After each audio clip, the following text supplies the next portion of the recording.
Anak kecil mengangkat tangannya, pura-pura seperti pistol yang memberikan sasaran kepada laki-laki itu. Dengan suara tembakan, pong. Laki-laki itu menunduk seperti ditembak mati. Sangat bekerja sama. Tetapi detik berikutnya, laki-laki itu juga mengangkat tangannya. Melihat borgol anak itu terkejut. Dengan suara tembakan, pong. Anak kecil itu kaget, melihat keadaan itu. Ibu dari anak itu memanggil pramugarinya. Apakah orang yang diborgol itu berbahaya? Pramugari menenangkannya dan berkata tidak ada apa-apa. Tidak akan ada bahaya. Setelah itu ia berbalik badan dan membuka piring makanan. Memegang pistol dan wajahnya berubah. Membuat sasaran FBI yang di samping laki-laki itu. Suara tembakan, pong-pong. Gerakan yang rapih dan bersih. FBI Langung meninggal di tempat. Laki-laki sangat tenang melepas borgol yang ada di tangannya. Lalu menggenggam pistol, berjalan ke arah pengemudi pesawat. Membuka pintu dan bertanya siapa penanggung jawabnya. Kapten menjawab adalah dirinya. Lalu mendengar suara tembakan. Kapten meninggal. Sekarang siapa penanggung jawabnya? Laki-laki itu bertanya kembali. Wakil kapten tidak berpikir panjang. Langsung menjawab, kamu.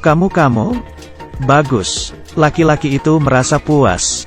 Ini adalah pertama kalinya laki-laki ini melarikan diri dari penjara. Melarikan diri dari penjara dengan pesawat. Karena sebelumnya, dia tidak pernah tertangkap. Dia adalah tersangka yang dicari di seluruh dunia. Penjahat yang seksi dan menawan. Setiap kali melakukan kejahatan selalu operasi plastik. Mengganti wajah baru. Dijuluki oleh FBI tersangka yang sulit ditangkap. Tidak ada yang lain. Hari ini penjahat pergi ke rumah sakit untuk mengganti wajahnya.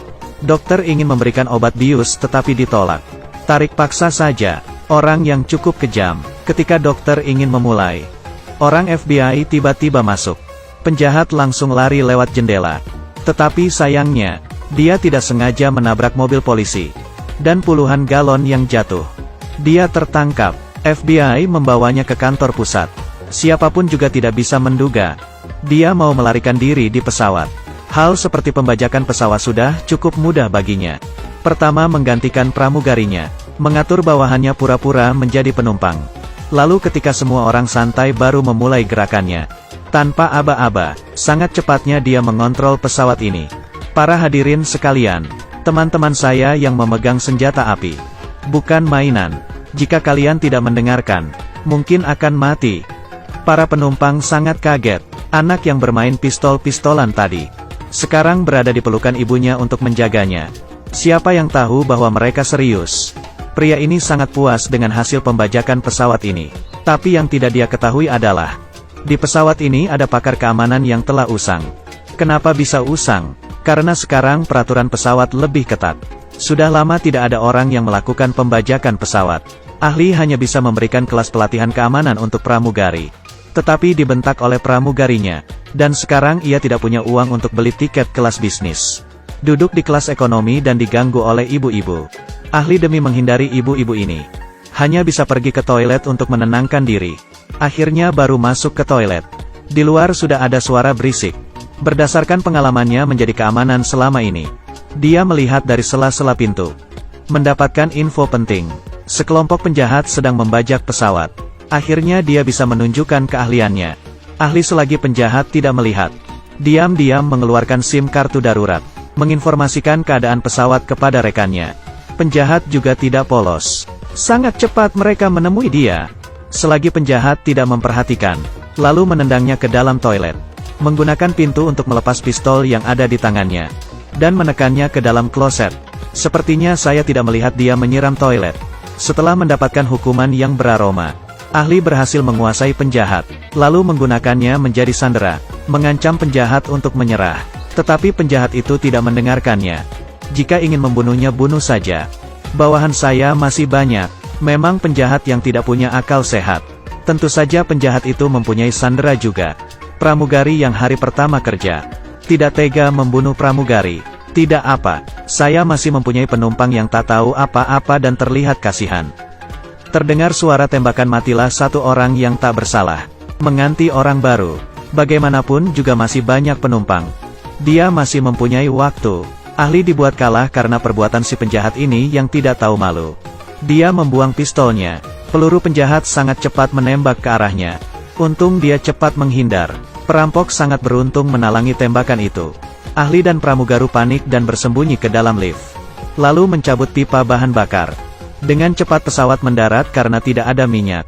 Tetapi penjahat itu sangat tenang. Dia masih memiliki sandera dari pesawat. Dan tidak ada ketakutan. Hal ini ahli juga mengerti. Mereka banyak orang. Jadinya dia membawa pramugari ke pintu belakang. Menunggu pesawat mendarat. Setidaknya di waktu pertama bisa bertemu dengan orang penyelamat. Siapa yang tahu tidak sengaja ketahuan. Perampok menendangnya ke bawah. Menarik pramugari. Orang jahat sedang menegosiasi dengan polisi setempat. Dalam 5 menit kirimkan saya bensin. Kalau tidak setiap 3 menit saya akan membunuh 1 orang. Polisi menganggap bahwa dia hanya bercanda saja. Dan melihat dengan teleskop. Beberapa jasad dilempar dari atas pesawat. Orang ini memang serius. Saat ini penjahat ini memanggilnya lagi. Kalian hanya mengirim bensin ke sini. Saya akan melepaskan setengah sandera. Sikap seperti ini sudah cukup baik bukan? Terpaksa polisi menyetujui permintaannya. Saat ini 2 polisi melihat ahli itu. Memeluk kepala jongkok kelapa menunduk. Bukan. Saya adalah ahli keamanan dari pesawat. Serius. Kamu tidak terlihat seperti orang baik. Dan bilang dirinya adalah ahli keamanan. Si ahli tersebut dibawa ke hadapan polisi. Apa jangan-jangan kamu adalah mata-mata dari mereka? Saya bukan. Saya bilang iya berarti kamu iya. Lalu si ahli ini dijadikan mata-mata. Si ahli ini tidak bisa berkata apapun. Hanya bisa mengandalkan diri sendiri. Membalikan tangan lalu menghajar polisi. Dan memukul lagi. Berhasil menaklukkan kedua polisi. Lalu menggunakan motor melarikan diri. Saat ini bensin datang tepat waktu. Penjahat juga menepatkan janji untuk melepas setengah sanderanya. Tetapi tujuannya untuk melepaskan sandera. Hanya untuk tercampur oleh penumpang lainnya. Dan diam-diam melarikan diri. Taktik seperti ini ahli sudah sangat hafal. Dan dia membawa motornya. Melintasi jalan mengejarnya. Siapa yang tahu ternyata penjahat ini juga memiliki hati seperti anak kecil. Dia melarikan diri ke tempat bermain anak-anak. Di dalam ini semua berisi anak-anak. Penjahat ini bercampur di dalam tidak terlihat. Si ahli ini ingin melompat ke biang lala. Dengan begitu bisa melihat tinggi dan jauh. Bawahan penjahat melihat dia. Dan ikut melompat ke atas juga.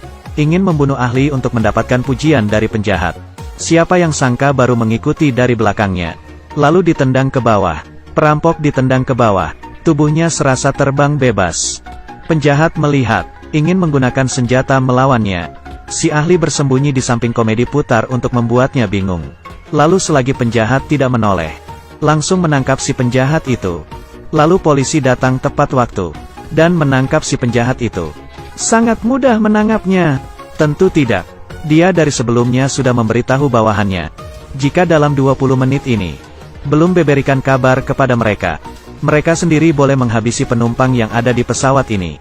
Lalu penjahat melakukan negosiasi lagi. Mengantarnya kembali ke dalam pesawat. Lalu meminta bawahannya untuk melepas semua penumpang. Polisi tidak ada cara lain. Hanya bisa menyetujui dan mengikuti permintaannya. Tetapi demi mengatasi dia melakukan hal-hal lain. Harus diatur juga. Polisi memanggil penembak runduk untuk membantu. Jika penjahat itu melakukan hal lain.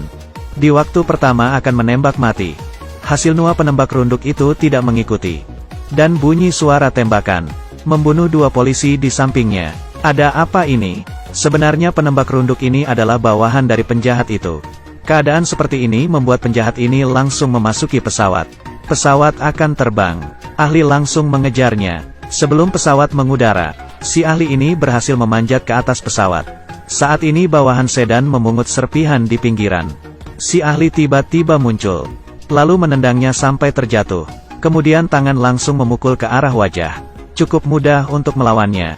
Menghadapi serangan tak terduga. Bawahan ini sampai tidak begitu jelas melihat.